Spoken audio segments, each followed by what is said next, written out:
ข้าพเจ้าซื้อเท่าสิริวรศรีบนธรรมผู้คณิตศาสตร์ปี4มื้อนี้สิมาแก้บทฝึกหัดเลขาเนาะบทที่2เนาะทำมาเข้ากันข้อที่13เลยเนาะแม่มันจะมีเศษกับเป็นเศษหนึ่งซองทานน้อยซอดปองเยี่ยมเข้าในห้องมันประกอบกับหน้าโต๊ะที่อยู่ต่างทิศนอนเนาะเป็นมุม48องศาจะต้องวางเป็นเตียงเท่ากับจึงจะเห็นให้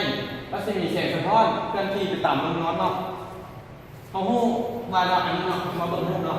อันนี้แมนแสงกระเบนเนาะซึ่งมันผ่านปองเยี่ยมเนาะแล้วปองเยี่ยมมันมีโมน้อยๆเนาะ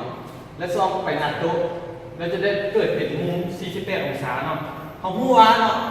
มุมฮอดกับมุมสะท้อนเมื่อรัศมีแสงกระเบนเส้นหนึ่งเนาะเนียงมันกระทบใส่หน้าโต๊ะเป็นมุม48องศา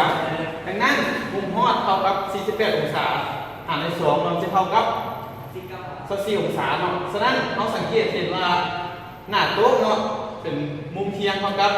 180องศาเนาะเราได้180องศานี่ลบให้24จะเท่ากับ156องศาเนาะแสดงว่าเราต้องวางแทนเทียงเป็นมุม156องศาเนาะหรือ48องศาเทียบใส่หน้าโต๊ะเนาะเข้ามา24เนาะเข้ามา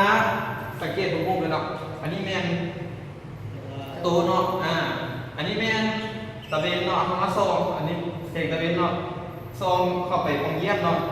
ใส่หน้าโต๊ะจะเป็นมุมอย่าง48องศาเนาะแล้วพูดแล้วว่าเนาะเขาสิวางแวนเคียงเนาะให้ขนาดเป็นมุม48องศาเนาะแล้วมันจะเกิดเป็นแสงสะท้อนเนาะแสงสะท้อนแล้วจะพูดว่ามุมฮอดเท่ากับมุมสะท้อนเนาะ